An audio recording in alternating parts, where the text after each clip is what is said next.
Welcome to the Brian Craig Show podcast. I'm Brian Craig, always joined by my wife and co-host Kathy. Thanks so much, everyone, for tuning in. And the Brian Craig Show is brought to you by Tom Laporta at Laporta Roofing. If you're in the state of Florida and you need roof repair or replacement for any type of structure, residential, commercial, or municipal, Tom Laporta can help. Online at laportaroofing.com.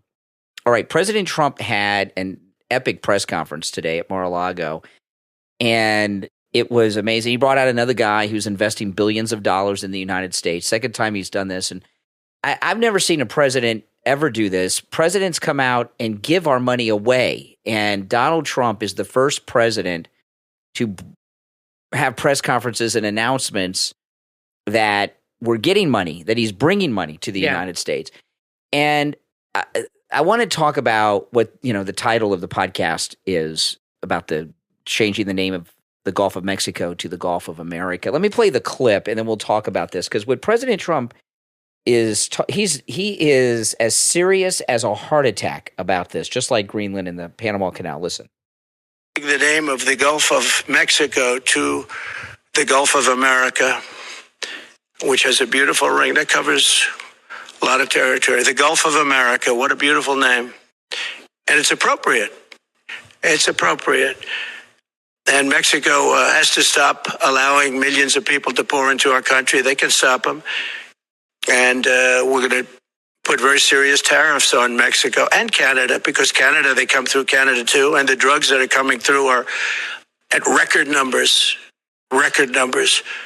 So we're going to make up for that by putting tariffs on Mexico and Canada. Substantial tariffs. And we want to get along with everybody, but they have to. It takes two to tango. Okay, so this Gulf of America changes. And of course here in Florida, our West Coast is on the Gulf of America. He before that he talked a little bit about how we're maintaining the entire Gulf. Okay. Yep. Not just militarily, but there's a whole infrastructure there. And it's filled with oil platforms. There are so many oil platforms drilling for oil in the Gulf of America. Yeah, we're going to call it that from now on, no matter what. you could almost walk from Florida to Texas just hopping and skipping across these platforms. There's that many. Not to mention all the hurricanes that come through there that cost us billions and billions of dollars in damages to repair these cities, all in the Gulf of America.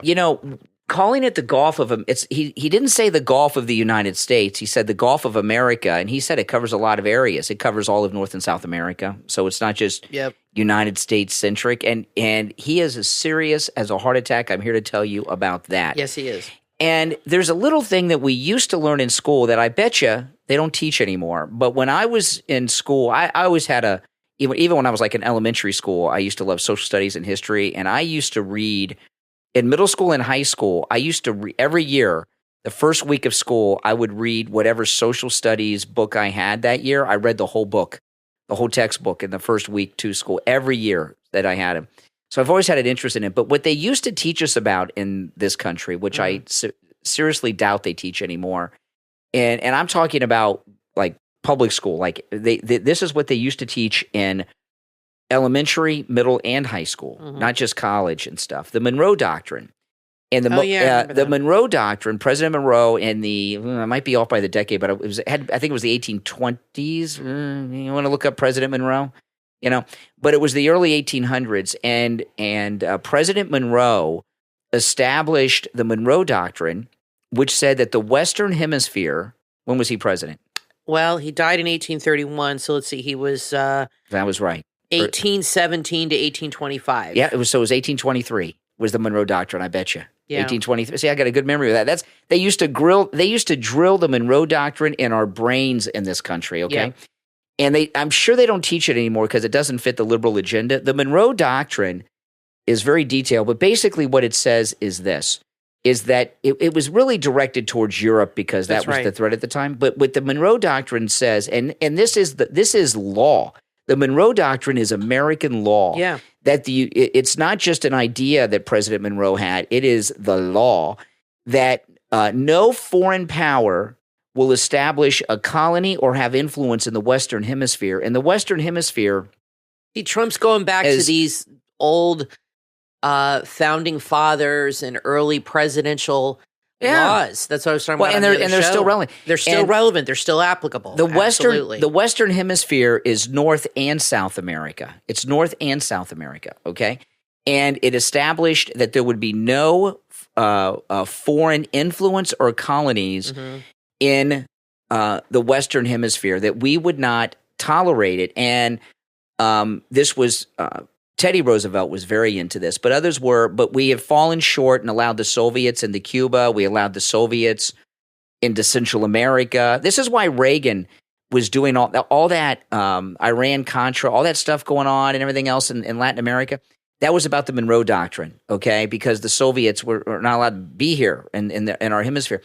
And China and other influencers, China is the big one right now with the Panama Canal. They're buying all the farmland too. Have been establishing colonies and taking over and running countries in the Western Hemisphere. And this Gulf of America, as well as some other things President Trump talked about, was about getting back to the Monroe Doctrine, which is American law. And that's a very important thing. He talked about a lot of things today, but he was talking a lot about Canada. Yeah. And this is new to me since he started talking about this a few weeks ago. And I think this is new to 99.99999% of Americans, that we are giving billions of dollars a year to Canada. Canada, it's bad enough we give foreign aid to these third world pits of hell, but Canada $200 billion a year. And by the way, there's more than that. We give them 200, how much? $200 billion. $200 billion, but we also do a lot of military protection of them. Yeah, he said, plus they have our full military protection. Yeah, full. And my mom grew up in Canada, and she was talking about this today. She came over here to visit, and she was Canadian until 1976 or she's a naturalized U.S. 77. citizen. So she was a Canadian when I was born. Like I could get dual citizenship. My brother has it because she was still a Canadian resident when I was born in 1970. But she became a citizen. It took her about 10 years to do it. And I remember her studying for the test. She had to learn the pledge. And she learned it, unlike Kamala. Maybe she can teach it to Kamala. But she came over today. She said, if we're giving Canada, all my relatives still live there. In fact, they were just visiting. For the holidays. And she said, if we're giving them $200 billion a year, she said, they have to pay a fee to the monarchy every year to support the monarchy. So I Googled it. To be a Commonwealth nation. To be a Commonwealth. They give England $54 million a year. $54 million? $54 million to pay for the monarchy, to support the monarchy. To the king? To the king. Oh my goodness. So are we paying for that? Yes. Does that money, you don't know where that money goes that we give them. We don't do an audit of that money. We're supporting all of Canada. So how much of that money, she said, is going to the monarchy? How much of that money is going to their healthcare system? What does that money do? Are we paying for these people to get their socialized medicine? Yes. Are we paying to support King Charles that we advocated ourselves from in the 18th century? I'd be very interested to know. Well, I'm glad to hear that Trump is doing all of this. Well, here's the thing with it's focusing on Canada. America first. All of us don't like this foreign aid, but Canada, this is insane because not only is Canada a first world country like the United States, out of all the countries in the world, Canada is probably the closest to the United States. I know they're very different, and Canada and the United States are not as similar as they seem. But they're not as different either. But they're not as different either as other countries. It's the closest country to the United States that you could find, as long as you stay out of Quebec, okay? And Quebec's they like to be their own thing. For a first world country to be getting $200 billion a year, they're basically a welfare state of the United States. And not only are we supporting what Kathy pointed out, them being a Commonwealth nation, we are paying their Commonwealth fees to England. Probably. We're paying their military defense. What? I mean, what do we need them for? We're paying, I promise you, we're paying for their socialized healthcare. Canada is a big country landmass-wise, but the population is only about 10% of the United States. So we're paying probably for the bulk, if not all, of their nationalized healthcare. They're a bunch of freeloaders up there. Yeah, And this this attitude that America owes. Now, the reason that Trump's whole thinking is that we're subsidizing them. And his whole thinking is, cut them off. This is what we do for states. When you're a state, you get federal subsidies. We help pay for the education, the roads, this and that. So he's like, we're funding them like they're the 51st state. That's why he keeps calling them that. So this to me is, and it's an interesting. He said they asked him in this press conference, which is so ridiculous. They asked him if he's going to use military force to take over Canada. He said, no, I'm going to use economic force. And I've never heard him use that term before, and it was good. And he said, that's how I'm going to get them, economic force. Well, what I wonder about this with President Trump, because, and I know a lot of you will say you knew all this. Nobody knew this about Canada. Okay, I'm sorry. No, I didn't even know no this. one. My mom's Canadian. And I follow this stuff like nobody's business. I don't think she even knew.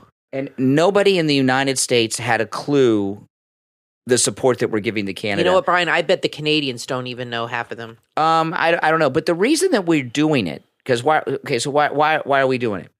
It's because the establishment political parties in this country are corrupt and they're stealing a percentage of it.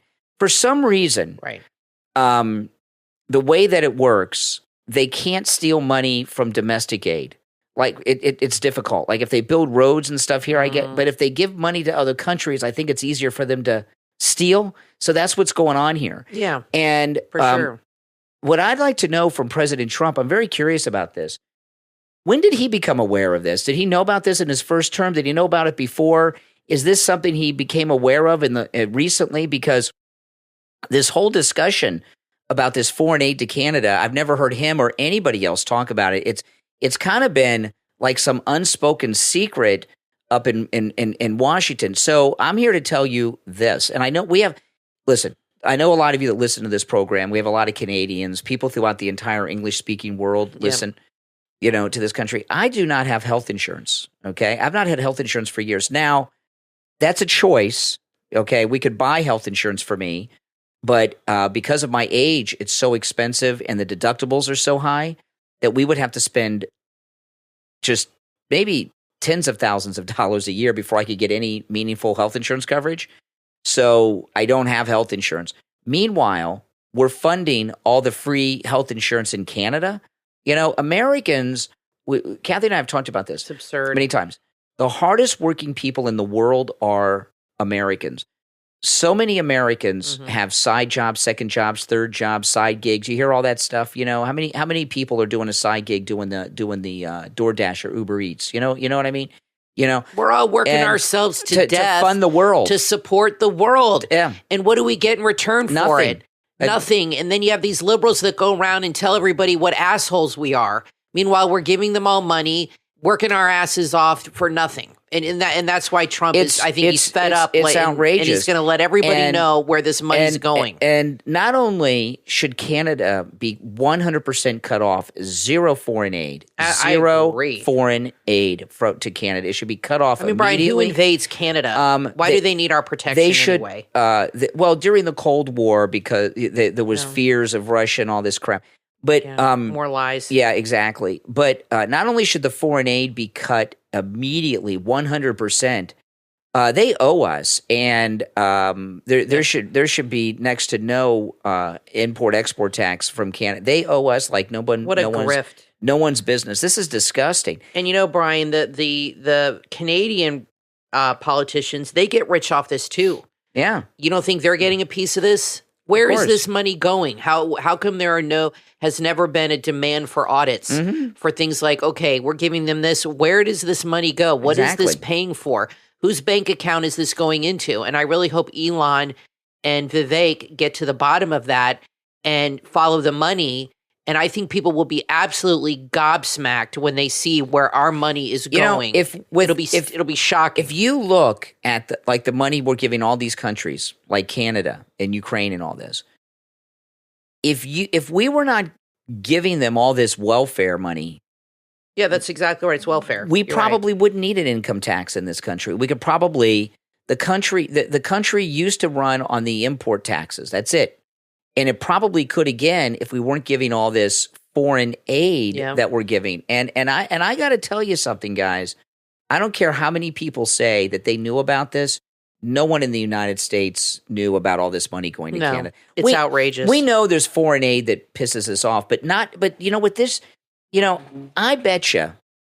It's infuriating. I betcha that this foreign aid to Canada, I bet we're giving the same kind of foreign aid to England and France and Belgium and Germany and all these other countries. See, foreign aid, which I'm very much against, okay? I'm just very much against it in general, as most people are. Yeah. But I thought it was just kind of exclusively to these third world pits that we gave it to. I didn't realize we were doing it for first world countries, on top of the fact that we've been funding all of NATO all this time, and these countries haven't even been. They're taking all of our money, and we're paying for NATO. What are we? We're like the sugar daddies of the world. And you know why all this is happening? Because of our corrupt government. They use our money that we work so hard for their own personal piggy bank to enrich themselves. And it's just, and the corruption is not just us; it's the countries that take the money. And Trump's right. You've never had a president that goes in there, because they're all corrupt. They're all in on it. And they're all controlled by the deep state. You've never had a president go in there and say, "Sorry, the bank is closed." Mm-hmm. Enough. And I hope he cuts them off. I mean, nobody invades Canada. And if they ever got invaded, I'm sure we'd go to help them. But in the meantime, why the hell and he said they give us 20% of our cars. The car industry is big there. All my cousins worked in car factories growing up. It's very big there. GM. Well, they should be giving us free cars now. It's huge there. And when I would go to Ontario, I'd see the factories and everything. But he said they give us 20% of the cars. He said, we don't need their cars. He said, we should build them here in Detroit like we used to. This all happened after World War II and the boom then with the baby boomers and all that. And we were growing so much. But that started this whole corruption with the military-industrial complex. And then they used communism to manipulate people, to frighten people. Communism was like what I would akin to climate change. It was a big lie to funnel money. That's all it was. Oh, and start wars. Oh, there's communism in Vietnam. We got to go over there and get guys killed. Your dad fought in Vietnam. And we got to do this. It was a big money laundering scheme, like all these other wars. My guess would be, but they have to have a reason for it. My guess would be, that how this nonsense happened, this foreign aid to places like Canada. Yeah, when did this all begin? I don't know this for certain, but this is just my guess. Yeah. Prior to the Second World War, the United States was not the world leader. That changed everything. We became the world leader after that, and it was because the technology. We were, but. It started with the Marshall Plan. General Marshall was the general of the army, and then he was Secretary of State. The Marshall Plan, we rebuilt Europe after the war. We rebuilt all of it, the United States, with our money. And that's how all this started. That's when they started stealing. That's when the stealing began. From the funding of these different things overseas. Yes, you're right. So that's what this is all about. That is why people like Joe Biden spend their lives in government. They work for the public their whole life, and they're rich because of this. Now, I want to talk about Dr. Appleton and his laser away pain treatment. His laser away pain treatment, there's no injections, no shots. I know injections and shots are the same thing, but I want to highlight it. No injections, no shots, no medications, no pills, no drugs, no downtime. It's 100% painless, and it works. That's the best part, right? And he's rid me of pain 6 times. 6 times. Now, is it 7 now? Am I losing track? Is it 7? I think it's 7. I'm losing track. And maybe it is 7. I don't know. I got to go through and make a list and count, but at least 6 times, maybe 7. Yeah, I was thinking that this morning. It's because when you get older, you lose muscle mass. No matter what you do, when you injure yourself, for example, Brian had injured himself a couple years ago getting my wheelchair out of the car. And I have a big wheelchair, and he hurt his arm doing that. But when you used to move my wheelchair in and out of the car 10 years prior, you had no issues at all. It wasn't a problem. But when you get older, you get injured more easily. Your body's just not the same. That's just the way it is. So injuries do occur. You're more susceptible than but young people get injured too in sports too if they work those muscles all the time. The thing about it, as you get older, you don't heal as fast, and I you know how it goes. He has rid me of pain 6 times, maybe 7. I got to make a new list and count. And it works. That's what's amazing. It works. And the pain does not return because what the laser does is repair the damage that is causing the pain. Okay? It repairs you. That's why the pain doesn't return. It's amazing. Give him a call. Now, we have listeners that have traveled from all over the United States to see Dr. Appleton. He is that good. He is incredible. Appointments are not necessary. Walk-ins are welcome, even on Saturdays. I'm usually in there on Saturdays, okay? 954-973-0710, 954-973-0710, and online, AppletonChiro.com. We're going to take a quick break. There's so much more to talk about. We'll be back right after this. Hey, everyone. If you're looking for a fast and easy way to improve your photos and videos, let me introduce you to Fancy AI, an AI-powered tool that does it all. With Fancy AI, you can remove backgrounds from images in seconds. Perfect for e-commerce. Enhance photos with sharper details and vibrant colors, all with one click. Enlarge images up to 4 times in ultra-high resolution, keeping everything crystal clear. And here's the best part. For the first week, you can get 300 edits for just a penny. That's right, just 1 cent for 300 edits. It's an amazing deal to try out all these powerful features. Check out fancyai.com in the show notes and start creating stunning visuals with Fancy AI today. Looking for a podcast that delivers sharp political insight with a healthy dose of humor? Check out Reasonable Arguments, News and Nonsense. Husband and wife duo Jamie and Jennifer bring you the perfect mix of serious analysis with insight and humor. Jamie is a seasoned political expert offering reasonable conservative commentary, breaking down current events and how they impact your everyday life. Jennifer is a curious learner. She keeps things light and asks the questions you're probably thinking of yourself, from thought-provoking news to unpredictable and fun topics. Reasonable Arguments, News and Nonsense is the podcast where informed discussion meets unfiltered laughs. Catch it right now on Apple Podcast, Spotify, Amazon, iHeartRadio, YouTube, Rumble, and wherever you get your podcast. Reasonable Arguments, News and Nonsense. Your news, your laughs, your podcast. Life is full of challenges, but what if you could turn your toughest obstacles into your greatest victories? From author Vernon Turner comes the #1 Amazon bestseller, Beyond the Limits, Finding My Purpose. In this heartfelt recap of his life's journey, author Vernon Turner shares the tools and strategies that helped him overcome the unthinkable. Along the way, he highlights the inspiring stories of 3 remarkable individuals whose journeys mirror his own. It's a guide for anyone searching for strength, resilience, and a deeper purpose in life. The author's mission is simple: to help change and save as many lives as possible. Available right now on Amazon in Kindle, paperback, hardcover, Kindle Unlimited, and audiobook. Are you ready to break through your limits and find your purpose? Then order Beyond the Limits, Finding My Purpose from author Vernon Turner on Amazon.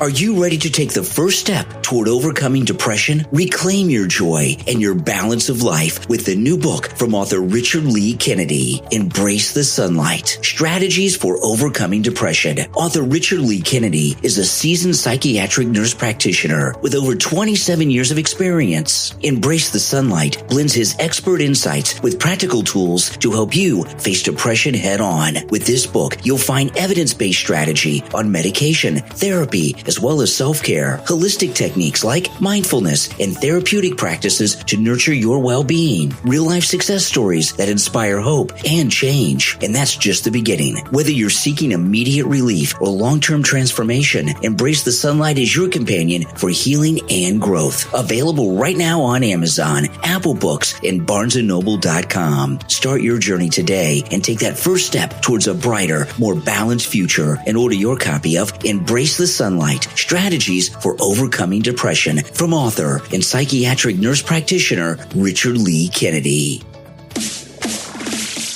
You are listening to The Brian Craig Show podcast, broadcasting from sunny South Florida. Brian is joined by his wife and co-host, Kathy. Follow Brian on social media at BrianCraigShow.com. And now, Brian and Kathy. Welcome back, everyone. I'm Brian, always joined by my wife and co-host Kathy. You know, during the break, I was just getting ticked off at all this money we're sending to Canada. Okay, Zuckerberg came out with the Facebook announcement. I want to play what he said here, but there has been such a change, and Zuckerberg. You know, what I wonder was Zuckerberg. We all know the story with Elon. What woke him up, right? His son, and then the Never Trumpers shooting Trump and Butler. Zuckerberg was at Mar-a-Lago recently, and they even asked President Trump about this. Was it his threats that got him? You know, I am starting to believe, okay, now I do know, and I knew this, okay, the woke crowd is a very tiny percentage of the population. It's, you know, they say that MAGA people are a cult. No, we're not. Woke is a cult, but they're overrepresented in media, which includes television, the movies, the news, and all that stuff. And they seem larger in numbers by millions of times than they are. Right. And I think a lot of people, I'm not necessarily saying this about Zuckerberg because he's new here on the scene with this, what we're going to get into. So I got to give him some more time. But I think a lot of people were going along with this woke thing who didn't agree with it. As an example, I was talking this morning on the morning show that McDonald's is abandoning their woke DEI policies worldwide, but not only are they abandoning it, they sent out a worldwide press release announcing it, and they were very specific. You know, that's a big deal. It's one thing not to do it anymore. It's another thing to make a global press announcement.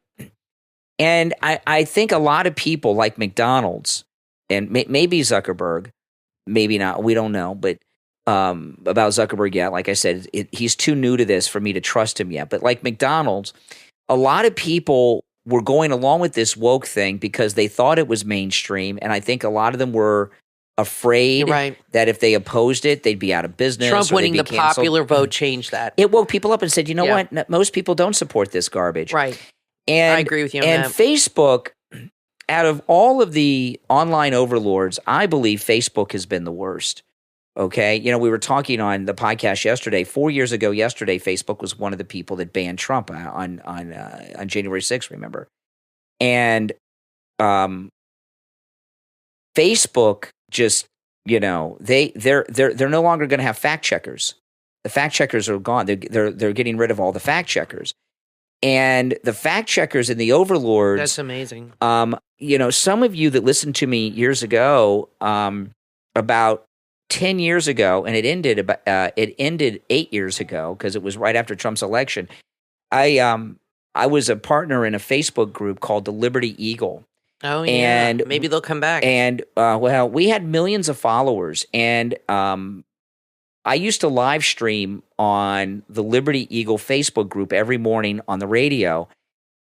And on election week, Trump's election week, I had over 6 million people watching me at one time, at the same time, over 6 million. And I was breaking 2, 3, 4 million every day. And then after the election, Facebook shut the group down, and the group didn't do anything that was inappropriate. There were other people that streamed on the channel other than me. It wasn't just me. I had a Facebook group around another Facebook group at the same time. I had tens of thousands of people in it, and I was posting, and Facebook went in. I saw them live doing it. A person went in there and canceled out all the followers to the group. Tens of thousands of people while I was sitting there. I couldn't believe it. And when and you guys know all the oppression that has been going on Facebook. And Facebook had this attitude for the longest time that it was too big to fail, right? Like GM and Walmart used to, and then Amazon came along, and then Amazon's worried about Temu now. You know, these companies that get this too big to fail mentality, there's always a bigger fish. And Elon Musk buying Twitter and turning it into X has a lot to do with it too. Absolutely. I promise you, Facebook, this is also a business move.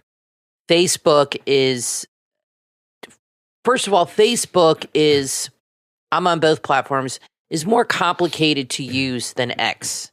You have groups, you have your page.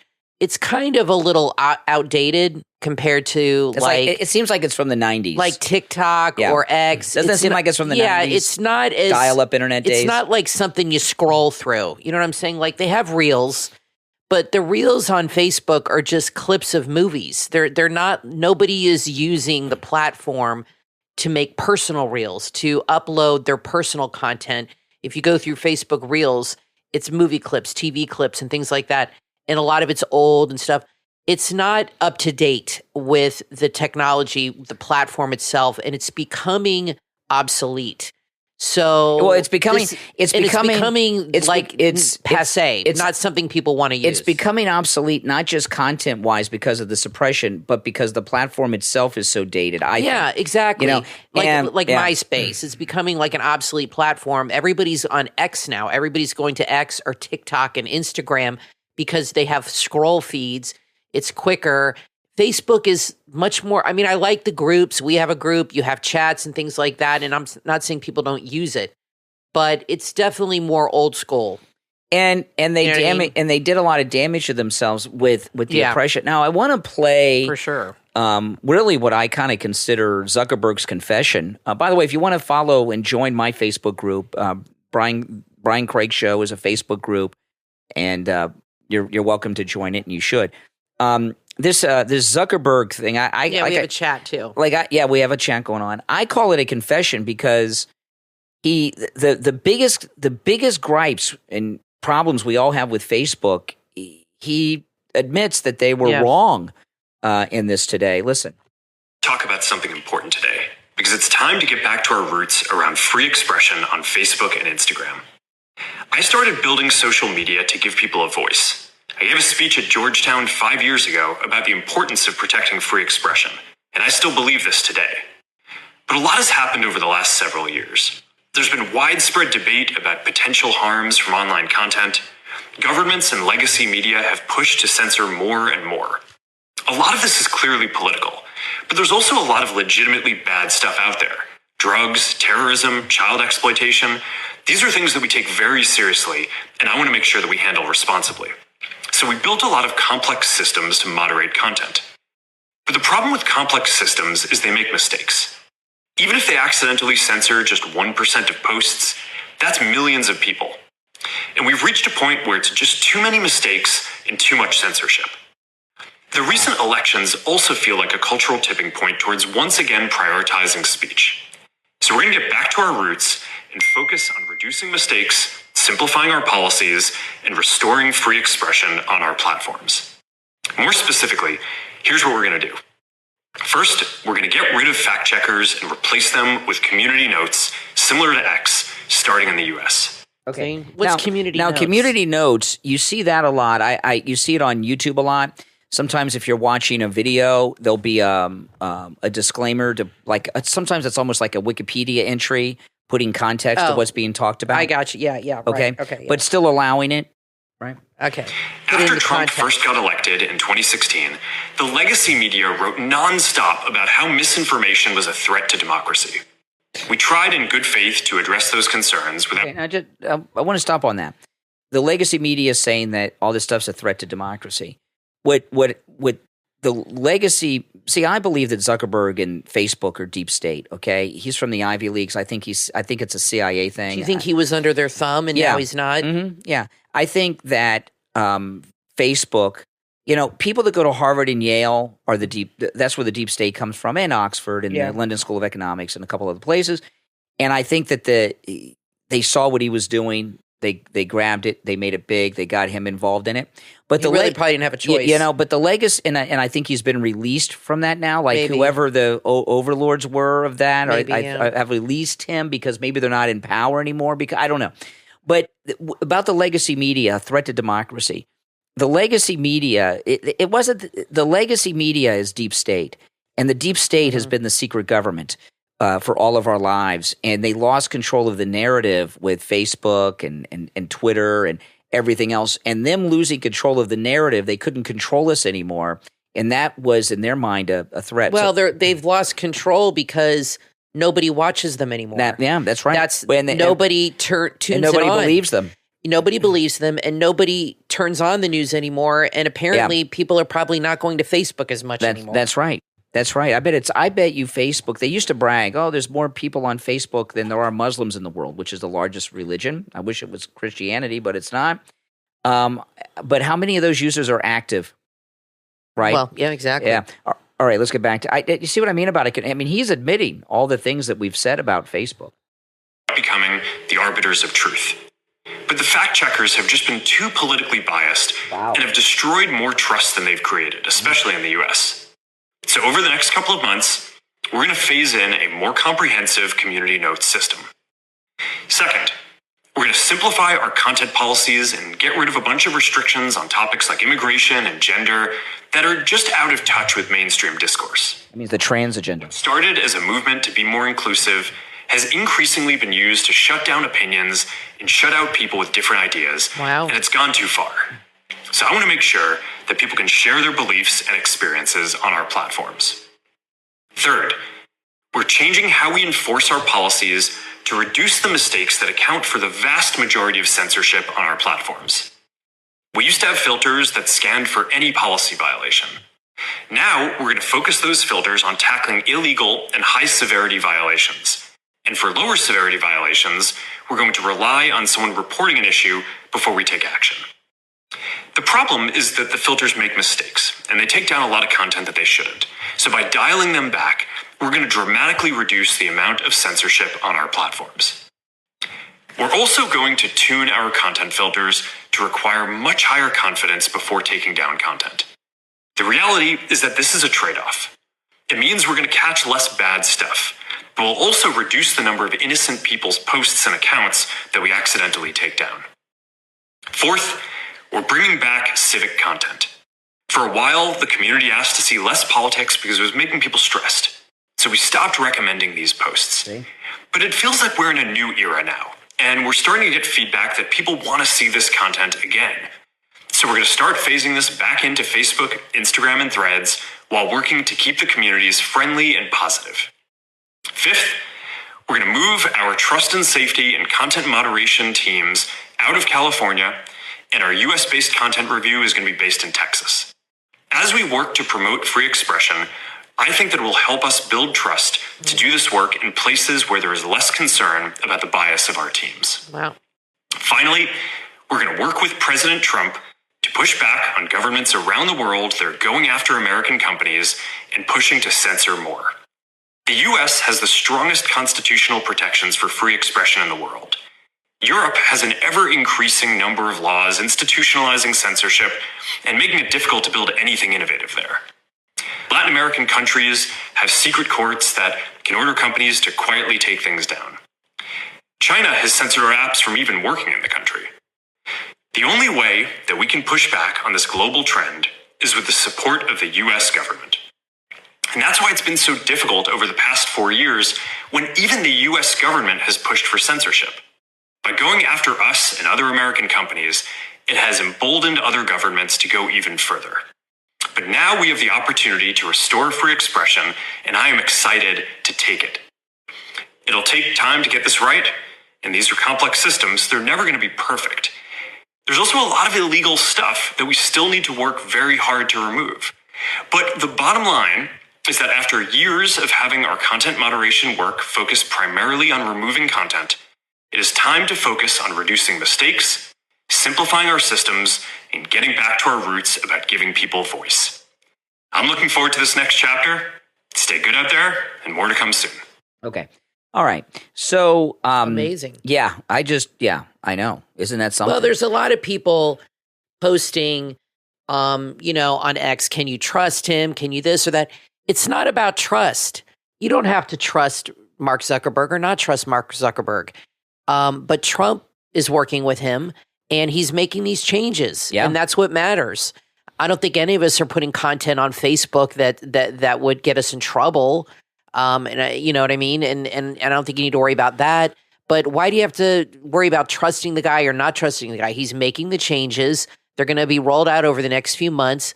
And this is, he even said on an interview when Trump got shot that how impressed he was with how he handled it. And it is possible that people have a change of heart and something does wake them up.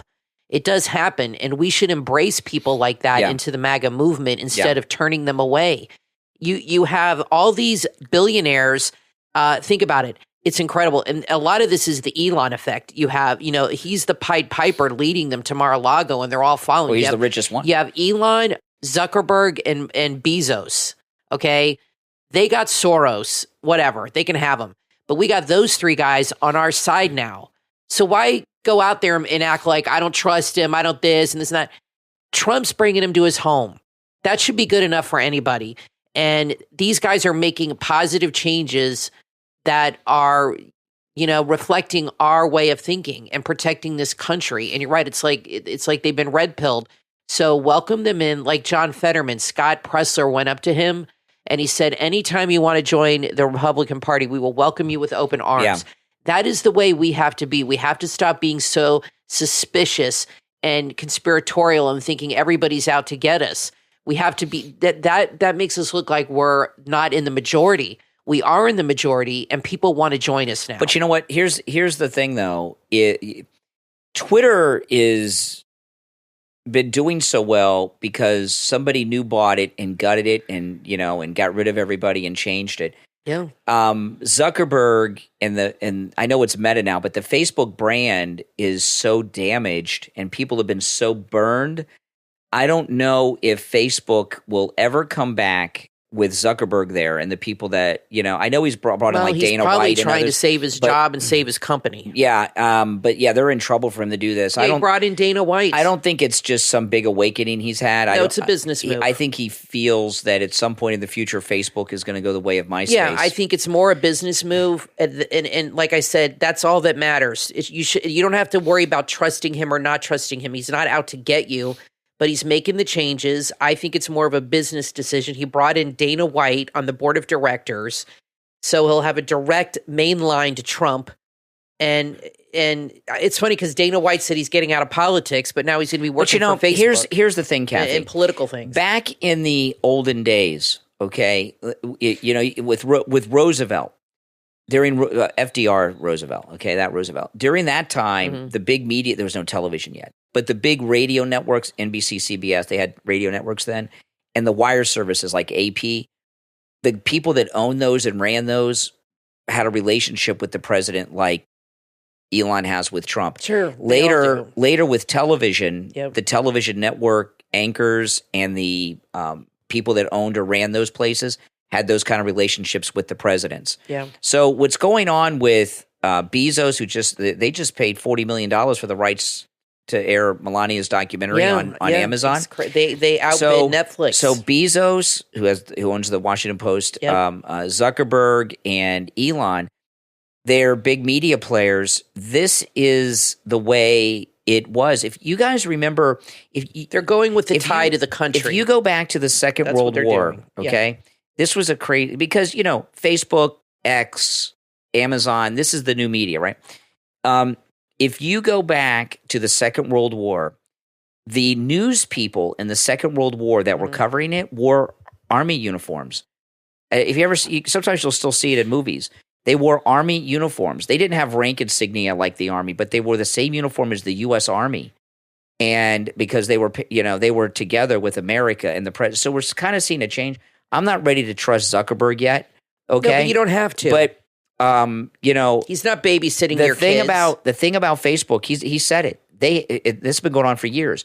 They haven't been recommending any of our content for years. It's just been like word of mouth finding us. You don't get recommended, and we'll see how that changes. Now he said they're moving the fact checkers to Texas, but if it's the same liberal California people from Texas, he said he's getting rid of the fact checkers. Is it going to have Is it going to have new moderation people that are Texans that have that kind of mindset? He said he's getting rid of the fact checkers, and they're going to have community notes where they just put things into a context now. And I think I see that on other platforms, like you said, X and other platforms where they put a little paragraph, like you said, it's like a Wikipedia. And the ones I've read are not very political. They're just very like, they'll say President Trump won the election in 2024 and this and that, but with 312 electoral votes. That's like it. You know what I mean? It's not like any kind of a bench. Do you notice? Anything. I'll tell you though. Have you guys noticed? Who's not a player in any of this? Rumble. You never hear Rumble talked about. It's always Google, X, Amazon, Meta. You know. Well, X is leading the way, and it is. Elon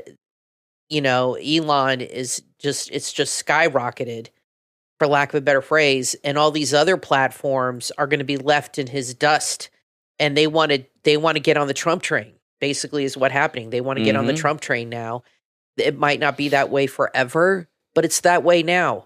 And I wouldn't worry about the future right now. Let's just worry about the moment and support Trump. And if he's bringing these people to Mar-a-Lago, he has a reason. Well, the main thing about Facebook, and trust Trump. The main thing about Facebook is pretty out. It's a dinosaur. Yeah, that's a big part of it. So I don't think that Zuckerberg was necessarily red pilled. I think it's what you were saying, that it's more like the survival of the company. Yeah, I think that's a huge part of it. Even a lot of Instagram influencers are leaving Instagram because there's been problems there. Now I want to talk about Tom Laporta at Laporta Contracting and Roofing. In the state of Florida, because Tom Laporta is not just a roofer, he's a contractor, and as a contractor under Florida law, he's able to deal directly with your insurance company on the cost of repairs or replacement of your roof. That's huge. It is huge, and it speeds up the process a lot. It really does. So that's something to consider. He's a good MAGA guy. He'll never sell you a roof you do not need. If you just need a simple repair, he will do it. He covers the entire state of Florida, okay? And he works on every type of structure with every type of roofing material. I'm going to give you his cell phone number. Now, the cell phone number he only gives out to our listeners on the podcast, my YouTube channel, and on the radio.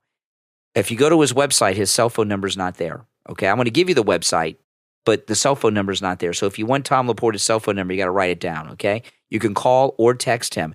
And this is his cell phone number. Tom and I text all the time, okay? And we text through this number. In fact, that's the cell phone that he uses in his personal life, because Tom and I text all the time. Yeah. That's the number I text him on. And when I'm telling you guys about Tom Laporta at Laporta Contracting and Roofing, I've got everything memorized except, because I know him and I know all these great things about the company. I don't have any copy points other than the phone number.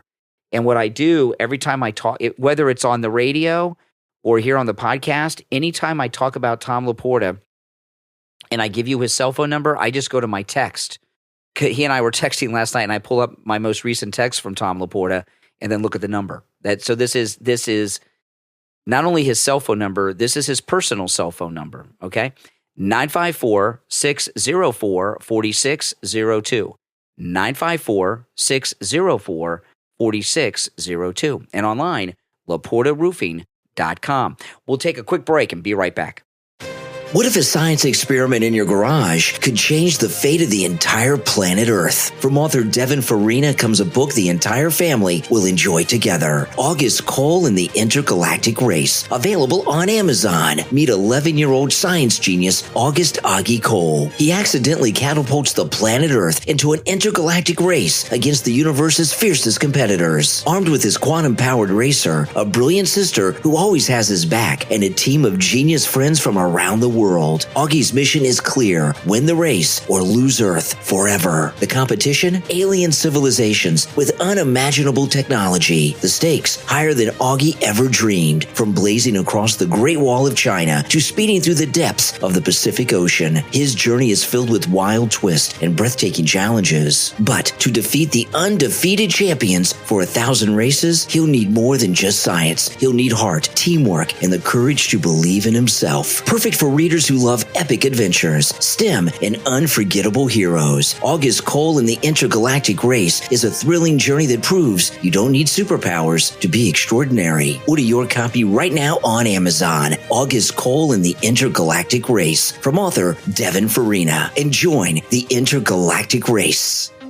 Calling all book lovers, nerds, and peculiar minds, there's a podcast just for you. The Peculiar Book Club, now in its 6th season. Hosted by award-winning author and TV personality, Brandy Scalace. The Peculiar Book Club isn't your ordinary book club. It's where readers meet authors with discussions into the strange, the brilliant, and the downright bizarre. From best-selling authors across every genre, history, mystery, science, nature, and more, you'll even hear about new releases before anyone else. It's like Kids in the Hall meets The Muppet Show with a dash of Morticia Addams. The Peculiar Book Club is a safe haven for all things wonderfully weird. There's even a chance to receive a signed book from indie shops. Tune in right now on Spotify. The Peculiar Book Club, your esteemed home of the quirky, quizzical, curious, and bizarre. Make sure to share the podcast so your friends can subscribe too. Add the Peculiar Book Club to your Spotify playlist right now.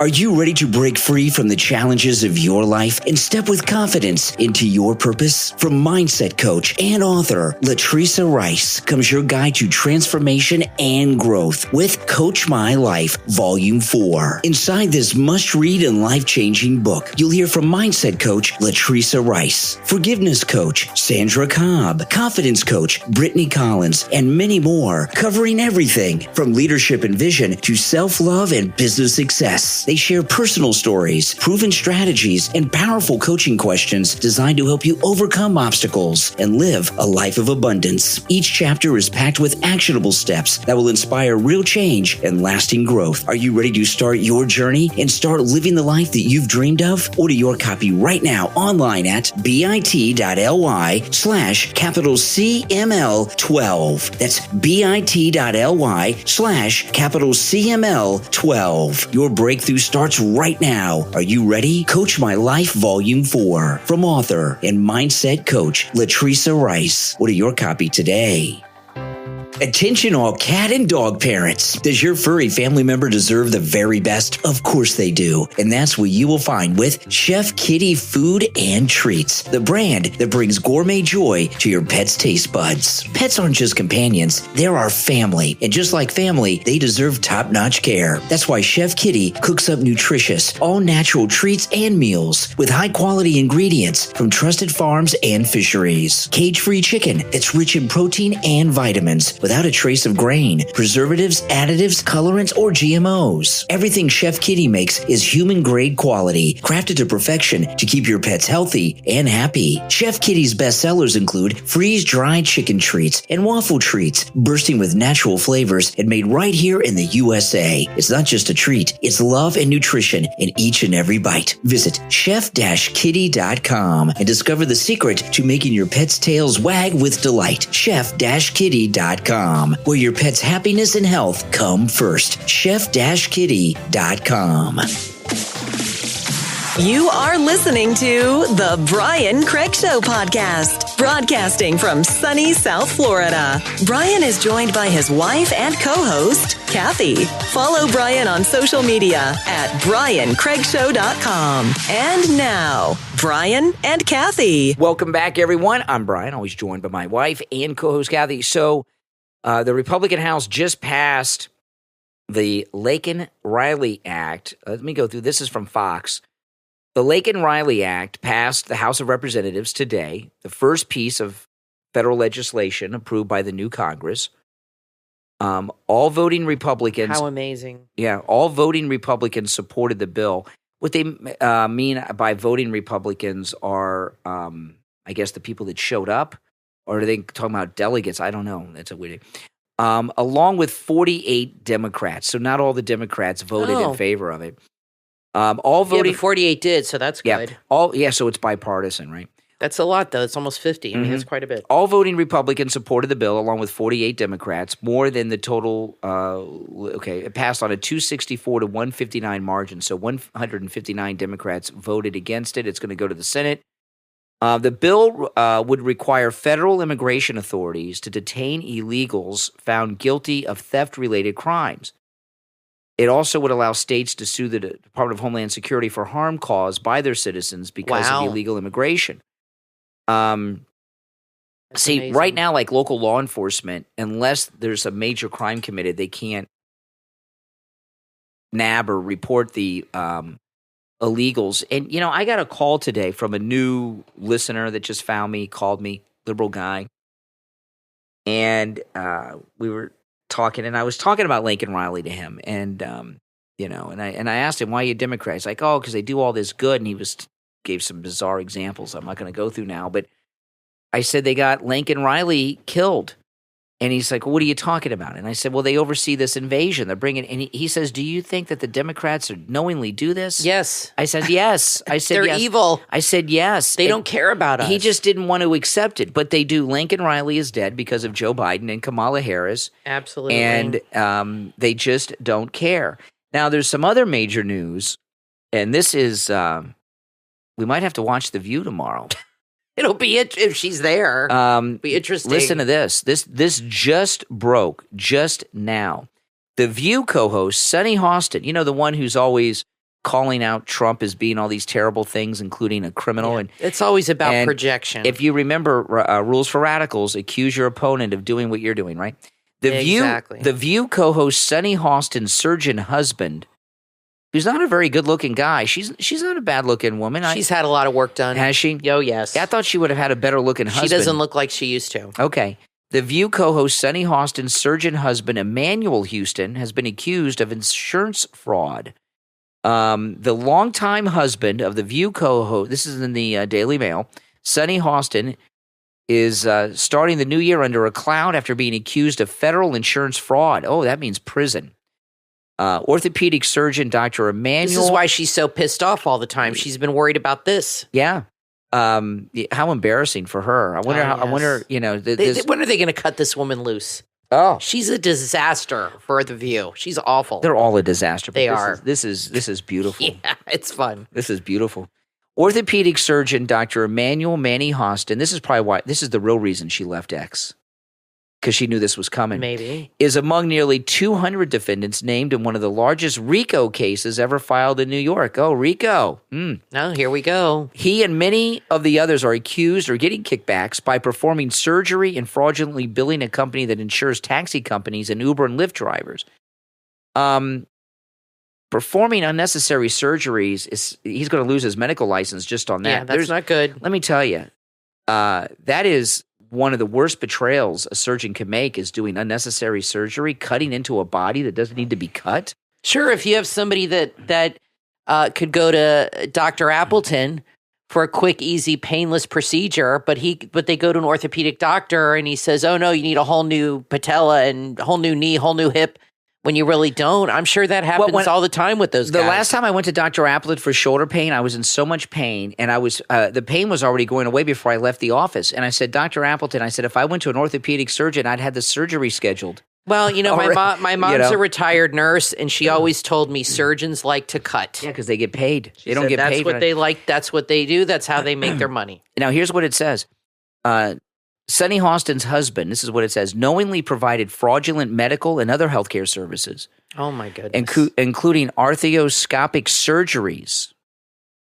The insurance firm, American Transit, was billed in exchange for kickbacks or other compensation, which were disguised as dividends or other cash distributions. So it's like money laundering. Sunny Hostin's husband's attorney told the Daily Mail his client denies each and every allegation and called the lawsuit a blanket, scattershot, meritless lawsuit by a near-bankrupt insurance carrier. Oh, boy, she must really be. You think she'll be on TV tomorrow? It'll be fun. Well, I'm sure she can't talk about it. I'm sure he has lawyers, and I would assume she's a lawyer, too. I mean, she's not that bright, but I'm assuming she'll just say, I can't discuss it. I'm assuming, so I don't think she'll say anything about it. She'd be an idiot if she did. She's a lawyer and an ex-prosecutor on top of everything. Whenever you have somebody and she's been trying to put Trump in prison. Well, now you know why. Whenever you have somebody screaming from the rafters, it's to deflect off of something going on in their own life. That's 9 times out of 10 with liberals. That's why they're like that. She is so emotional and impassioned about Trump. Now you know why. Because her own house is a mess. Yeah, now obviously there's something going on there that she knows about. Otherwise, she wouldn't be so freaked out. I can't wait to see that'll the be View fun to tomorrow. watch. Oh yeah, 11 o'clock. Do you think they're going to let her go on the View? I mean, They should just take that whole show off. This is going viral now on X. She's just a disaster for them. I mean, I really think she could get fired over this. They might not renew her contract. They have a morals clause in all these contracts. There's moral clauses. Yeah, that's bad PR. Yeah, wouldn't it be something? I mean, look at this. The women of The View, right? You've got Sunny Hostin, whose husband has been not only committing fraud in this RICO case, he's been violating his oath as a physician by cutting into healthy patients. Yeah. That's the kind of man she's married to. Joy Behar used to go around in blackface. Whoopi Goldberg sent her boyfriend Ted Danson to the Friars Roast in blackface, and they're calling us all these things. We're racist. We're criminals. We're this. It's all projection. That's right. That's what projection, deflection. That's the liberal That's playbook. Right. I That's love all it. they know. It's their personality. Yeah. And how everybody's a villain. I know. I love it. This is all over X right now. Doesn't she make enough money on The View that her husband doesn't have to steal? Sunny, remember she said that thing to Kamala, which Trump put in all his videos? Oh, she destroyed Kamala. What would you do if you could do something differently? Nothing comes to mind. Yeah, and Trump put that in all his videos. That helped Trump so much. Not that he needed it, but that pissed her off. That was the best. Seeing that all the time. And that was the best. Yeah, and now she's got this going on. She's just might lose it. This is great. It couldn't happen to a nicer person, Sunny Hostin. I know. I love it. Okay, now I've been telling you guys I'm going to California this weekend, and I've gotten so many comments from people. I don't know what these people are thinking. They say this. How can you let your daughter live in California? These are obviously childless people. When your children grow up, they live where they want to live. I would like our daughter to live next door to us. Exactly. Okay. You know what I mean? I love our daughter to live in Florida, but she doesn't want to live here. In fact, we tried. She's 20, almost 26. We tried to get her to stay in Florida. But it's such a stupid thing to say. I've heard from a lot of people, how can you let your daughter, when your kids grow up, you don't let them do anything. They just do. And I don't consult my mother with anything I do. I haven't consulted my mother on anything since I was like 17 or 18 years old. I just go and do. I don't understand you. The people that are messaging me this, you cannot have children to think such a thing. Yeah, that's not how it works. It's so ridiculous. Sorry. But the thing about California, obviously there's a lot of liberals in California. There's no doubt about it. But not everybody in California is a liberal. And there's a lot of conservatives in California. In fact, on our cruises, we have a whole group of people that are California MAGA that come on our cruises. Okay? There's a lot of very strong MAGA people in California. I'm wondering, I was wondering this today, what percentage of the population of California is illegal? And I wonder if it's about maybe 30%. 30, 40%. Well, Southern California is quite different than Northern. Well, that's where most people are, though. So Southern California, I'd say probably 40. Yeah. When you were there, what did you notice? That I didn't see any white people. Yeah, you came back and said, because our daughter, she's not white. And you said you're a minority out there. I'm a minority, yes. You're walking around, you're like the gringo. I told our daughter when we're going around, I said, this is like Bizarro World. We went to In-N-Out Burger and I was the only white guy there. And I'm like, we're in like upside down world. Well, just to us. But if they come here, it's Bizarro World to them. No, it's diverse here in Florida. Florida is diverse. I bet you though, 30, 40% of the population is illegal.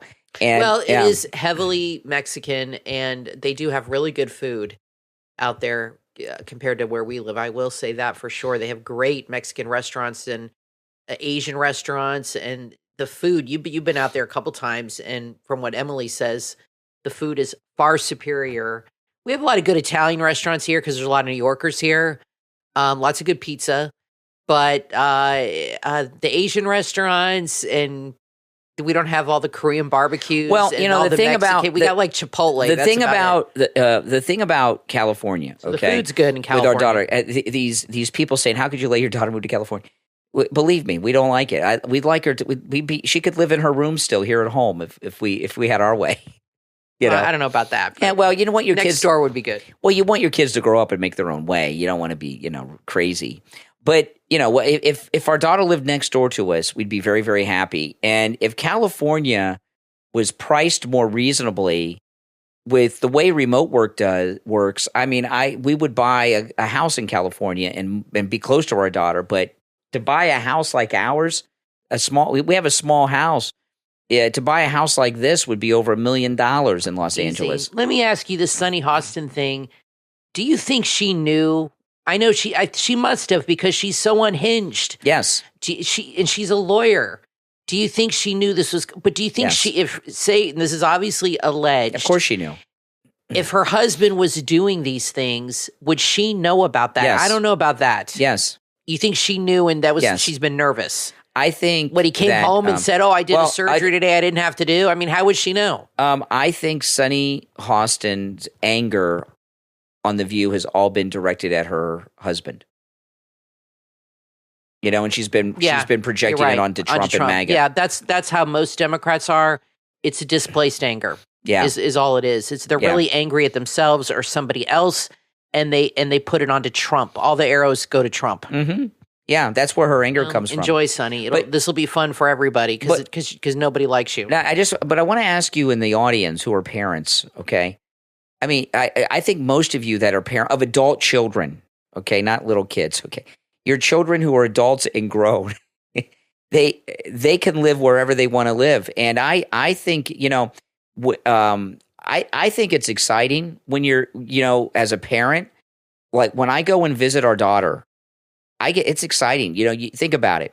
You raise a child, they grow up and become adults, and bless you. And you go and they've grown up on their own, they've made their own way. It's really exciting for me to fly out there, and she picks us up. She picks me up. Unfortunately, Kathy can't travel because of her health issues.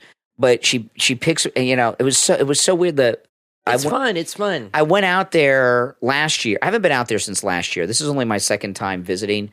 But this year, I'm promising myself I'm going to go out like every 3 or 4 months to visit her. Oh, I totally forgot about the Jimmy Carter funeral. Yeah, but the last time I went out there, I was standing. The traffic's crazy, so I got there. I had to wait for like 20 or 30 minutes before she got there on the traffic at the airport. Nuts. And almost every car's a Tesla. I don't know how people find their cars in the parking lot. Really? It's like there are even more Teslas. Now with the Elon's all in with Trump. You never know. They may hate him now. They may go back to combustion engines. But when your kid grows up and they have their own life, it's really satisfying as a parent that they don't need you anymore. That you've raised them right. And that's a good thing. Now, I want to talk about the Jimmy Carter funeral. We just put on the TV. So I'm assuming he's getting buried in Arlington because they're in D.C. now, no? No, he's going to lie in state and in Congress, and then they're going to take him back to Atlanta, to Georgia, and they're going to bury him next to Rosalind Carter. Where's she? What's that? Plains, Georgia. Where that's he's from. Right. That's where they're from. Yeah. But I was watching. Carter has been lying. His casket's been lying at the Carter Presidential Museum, and they have the military honor guard that have been around it this week. And I was watching the live stream, and they have somebody from every branch: Army, Air Force, Navy, Coast Guard, and I'm assuming Space Force. But I was watching the crowds of people coming by, and it was weird. And I mentioned this on the show. There's hardly anybody this out morning. Here right now. Now, when I was watching the people going by the casket, there was no emotion. It was just like a tourist thing. Oh, there's a president in the casket. Let's go by and see it. And what are they supposed to do? Well, I remember when, and by the way, it was in the middle of the night. I fast forwarded to the middle of the night. There was nobody. When President Reagan was lying at the Reagan Library, there were lines 24 hours a day, miles long, and people were bawling. It was very emotional. People had an emotional connection. Well, yeah, that'll be that way with Trump for sure. To President Reagan. But with President Carter, people have no connection. Now, I understand he was president a long time ago, but that was in Georgia. You would think that there was no connection. They're showing him now because I just put on the TV. He's in the Capitol in the rotunda. No, they're taking him there. No, he's right there. No, that's where they're going to put him on the platform. They're going to put him on there. Oh. They're going to put him on the platform. People are they're waiting. This will take forever. The people in Congress are waiting for him. Hey, listen, Jimmy Carter was president of the United States. No, I have no problem with this. And a president. It should happen. I'm not saying he shouldn't be honored. No, he should be. He should be respected and honored. He was president. Yeah, absolutely. It's a ceremonial thing, and I think all presidents should get this. I have never seen the passing of a president where there was so little emotional connection. Even when President Nixon passed away, it was a big deal. All the presidents, including Clinton was president at the time. It was a big deal. It was emotional. Well, I think Carter is just out. Because anybody who knows who Carter was didn't like him. Exactly. And I think, and the young people aren't going to watch this, but I think that the networks are going to find that they're not going to be able to milk this. And I said that before. This will be on today, and that'll be it. You won't see any more about this. Maybe a few clips. I mean, today they even showed them putting the body into the plane, and it was in a corner because I was watching Trump's press conference on Fox, and they had Trump on, and they had Jimmy Carter in the little corner in the box. So I'm like, okay, I wonder if he timed it for that. But so now they're showing it. I have no problem with the pomp and circumstance. This is what happens. This is what happens. But there's not a lot of people outside. I'll tell you that. When you're a one-term president, you don't get the same reaction from people. And he didn't have the love of the people. The thing with Jimmy Carter, no one has a connection to Jimmy Carter, no. And it's not only because he was president a long time ago. Long time ago, he was a terrible president, and his name means terrible things. And people just don't have any respect for him, and it's really kind of sad. I think the only people that say good things about Carter are people that worked for him, that people that were in that bubble. Like Chris Matthews or people in the media. You might get, old-time news journalists to say a few things that personally knew him. I'm sure he was a nice person, or people that worked with him. But I don't know if they're even alive, half these people, or his family. But you're not going to get people like the American people. Like I said, you'd have to be over 50 to have any really personal experience. I remember him being president, but it's a blur. It's just vague. I mean, I knew. Yeah, it's like over 60, 65 I mean, years it was old. the 70s, man. All right, it was the late 70s. Yeah, it was 40 years ago. I mean, I do remember him being president, but, and I 45 years ago, I think. When was he president? 19? He was president till January 81 when Reagan was. So that was over 45 years ago. Yeah, I know, it's a long time ago. I mean, it's a long time ago. Do you remember him being president? Just a little bit? I just remember my parents complaining about him all the time. Yeah, and the only thing, and I got to tell you, every day I went to, my grandparents picked me up from school, my mom's parents. They were hardcore Democrats, and all I can remember is them saying terrible things about Jimmy Carter, and they were Democrats. My grandfather was a union organizer and union leader, and he was talking about the gases and the gas prices and the hostages. Yeah, nobody liked this They guy. were hardcore Democrats, union guys, and they hated Carter. When he lost the second time to Reagan, he won 2 states. I mean, it was a bigger blowout than Trump with Kamala. It was the biggest blowout politically I think we've ever seen with the Electoral College. He won Georgia and I think maybe D.C. or so. I don't know, very, very few. But it was a bigger landslide than this last election. That's how was disliked he was. And then was. Mondale, when he came back 4 years later, was awful as vice president. But the one thing I'm curious about, though, is I'm curious to see Amy Carter talk. And I keep hearing his son, who's 500 years old, speak instead of Amy Carter. And I'd like to see Amy Carter take the lead because she was a little kid in the White House. She might not. And she was 12. And I remember she was a little older than us. Now, Trump said they were going to the funeral. I'm assuming the funeral's today. No, he's going to lie in state. Okay, the when's the funeral? Because Trump said they were invited. That he's there'll be a funeral, but he's going to lie in state for a few days so people can go. I mean, if I were in Washington, I'd go to the Capitol and walk by and see it, but I'm not going to make a special trip. If it were Trump, I'd make a trip to Washington. Obviously. When Trump passes, there'll be lines 50 miles long. You won't be able to get a flight to D.C. It's important to do this, though, because the world sees it, and it's important to honor our leaders like this, whether you like them or not. It's a ceremonial thing. It's about respect for the office, respect for the country. He did serve in the military. He was president too. You're showing, even if he didn't like him, it's an American thing. I don't want to be. I don't want to be to Jimmy Carter like they are to Trump. Right? No. You know what I mean? Because we don't like him. Now I might feel differently about he was Obama he hated or Jews. Biden because they're awful. He hated Jews, Jimmy Carter. Yeah. He's a very big anti-Semite. And his lieutenant governor was Lester Maddox, who's one of the biggest racist segregationists in history. He's not as famous as a lot of them, but Jimmy Carter's lieutenant governor when he was governor of Georgia, Lester Maddox, look him up. One of the biggest racists that ever lived. Let us know in the comments if you got. I totally forgot this was even on. I mean, I just flipped on the TV. Jimmy Carter. Let us know if you guys watched any of this today on the news. Did you watch the procession? I like watching ceremonial things, whether it's here or in England. I don't really pay attention to other things, but like if they have something with the monarchy and like a wedding or something, I like to watch that. And I like to watch the American stuff. So let us know if you guys watched his procession to the Capitol. I'm curious to know if you guys paid attention to this or forgot about it like I did. I have watched. I'll put up a poll. I have watched every funeral of every president that has passed since I've been alive. Yeah. Okay? Every single one. And the one of Jimmy Carter has, like, they're going through the streets of D.C., they're vacuous. There's nobody there. Now, are people going to be able to walk in the Capitol? Yeah, tourists. Yeah. Okay, so yeah. Is that going to be a constant live stream like on C-SPAN or probably?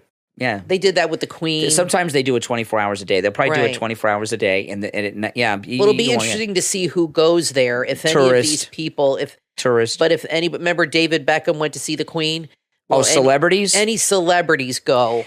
I remember Jane Fonda. I remember when she's pretty old. Ronald Reagan passed. Yeah. Bruce Boxleitner. I saw him go through. He's a celebrity. He was married to Melissa Gilbert. Yeah, he's a big conservative. Yeah, he was in the Gambler movies. Yes. Okay, with Kenny Rogers.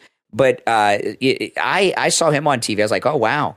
But and I met him at a thing, and I said, oh, I saw you on TV at Reagan's funeral. We were talking about Reagan.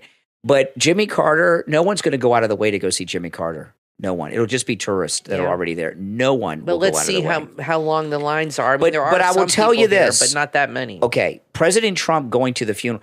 The funeral of Jimmy Carter is going to be something to watch because President Trump's going to be there. All the presidents. And I want to see how they treat him, how the other presidents treat him. They treat him like garbage. He was treated properly at Notre Dame.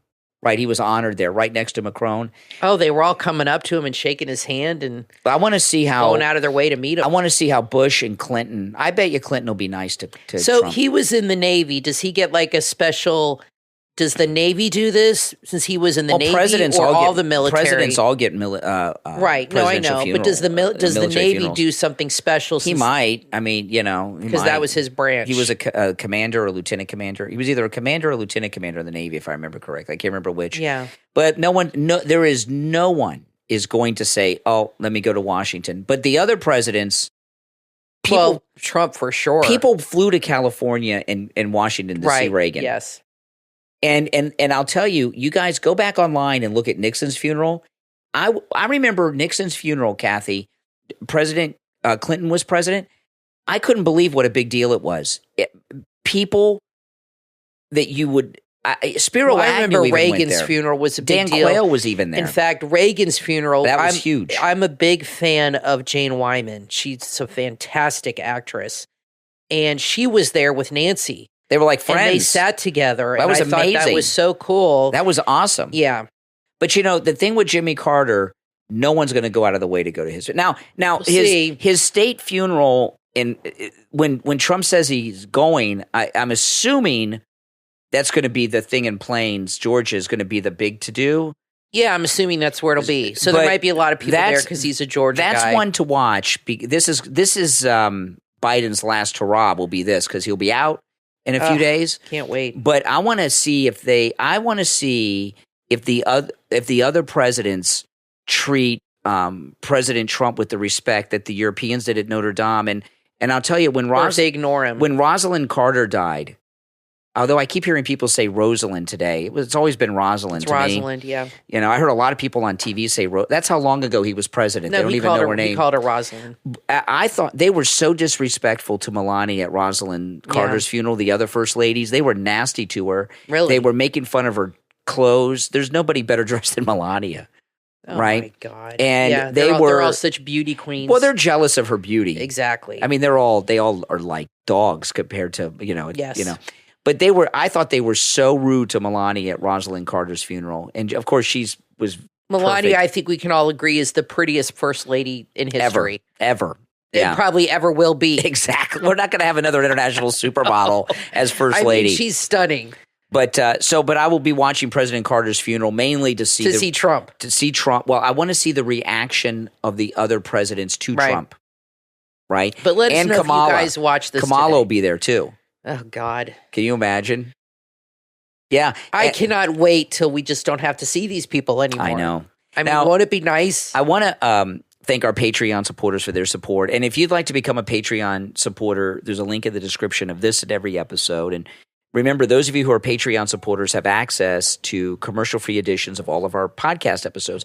Our top Patreon supporters get a live, on-air thank you shout-out on each and every episode. So the names you will hear now are our top Patreon supporters. I want to thank Andrew and Connie, Christine, ETW, Chuck, D, Pamela, Dale, Rick, Nick, Wesley, Macho, Mike P, Carlos, Paulette, John, Heather, David, Maria in Texas, Richard, Alice, K-Mac, LeeZep, Shawna, Constance, George, Brandon, Rob and Trish Wilkerson, Christy R, and John S. These are our top Patreon supporters. Thank you all. All right, well, we're going to sign off for today, but we will talk to you next time. I'm Brian Craig, always joined by my wife and co-host Kathy. Thanks for tuning in. Talk to you next time.